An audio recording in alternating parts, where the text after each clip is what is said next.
Hello जी जी, अस्सलाम वालेकुम वरहमतुल्लाहि वबरकातुहू। जी फरमाइएगा, कौन साहब और कहाँ से बोल रहे हैं? मैं निसार अहमद बोल रहा हूँ कलकत्ते से। निसार अहमद साहब कलकत्ता से, बहुत बहुत शुक्रिया। क्या आपने सवाल क्या करना है?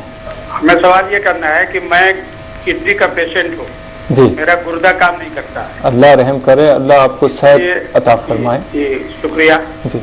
लेकिन मैं डायलिसिस पे हूँ और मैं पेरिटोनियल डायलिसिस होता है जो पेट पे पानी जाता है जी जी और पेट में होने जाता है। डॉक्टर का ये कहना है कि वो एक अलग किडनी है पेरिटोनियल जिसको बोलते हैं जी उसमें पानी रहता है। पानी आपका मैदे में नहीं जाता है, आपके दिमाग में नहीं जाता है।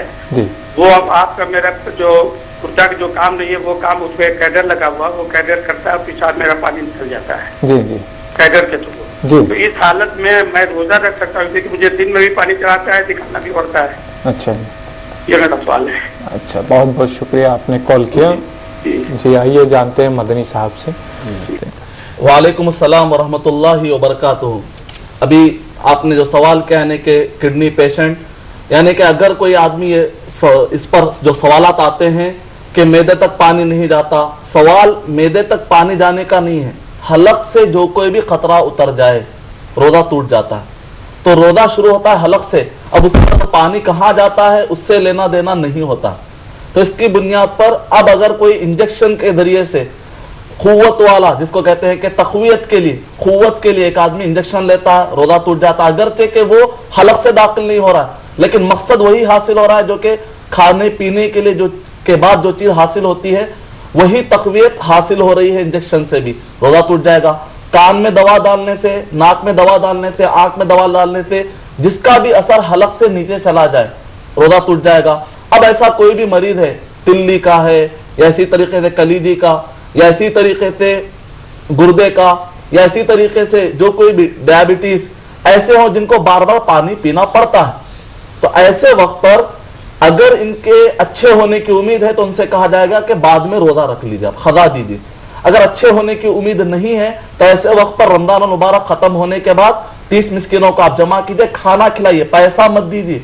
खाने का वर्ड आया, उस जमाने में भी पाया जाता, दीनार दिरहम पाए जाते, उसके बावजूद भी कहा खाना खिलाओ। तो खाना खिलाई, थोड़ी मशक्कत होगी, शरीयत चाहती है कि थोड़ी मशक्कत आप उठाए ताकि आपको जो कुछ सहूलत मिली है ताकि आपको भी थोड़ी बहुत मशक्कत मिले, ताकि आपको सवाब मिल जाए। तो ये सारे अहम मसाइल है। अब मसला आता है कि आज के दौर में बाद वक्त स्कैनिंग करने के लिए एक पाइप दाखिल किया आता है हलक से। अगर उस पाइप के अतराफ में कोई सोल्यूशन लगा हुआ ना हो, कोई तेल या घी उतारने के लिए अगर लगा हुआ ना हो, तब तो रोजा नहीं टूटता। क्योंकि प्लास्टिक का जो पाइप है वो हलक से नीचे तो जा रहा है, स्कैनिंग की जाती है बाकायदा फेफड़ों और अंदर के बहुत सारे चीजों, उससे रोजा नहीं टूटता। क्यों? इस वजह से कि प्लास्टिक का पाइप अंदर जाना ना अकल में आता है, ना शुर्ब में आता है, ना खाने में आता है, ना पीने में आता है, उसको निकाल ले आता है वापस। लेकिन अगर अतराफ में कोई भी सोल्यूशन लगा हुआ है उसका असर जाएगा।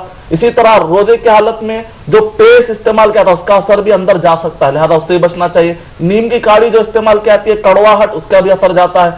अलबत्ता अगर कोई आदमी मिसवाक इस्तेमाल करता है, शरीयत ने उसकी इजाजत दी, लिहाजा हो जाएगा। उम्मीद के अहम खास तौर से ध्यान में रखिए, हलक की बुनियाद पर फैसले कीजिए। खुदरत रखते हुए ताकत के साथ एक आदमी जानबूझकर दाखिल करता है तो रोजा टूट जाता है।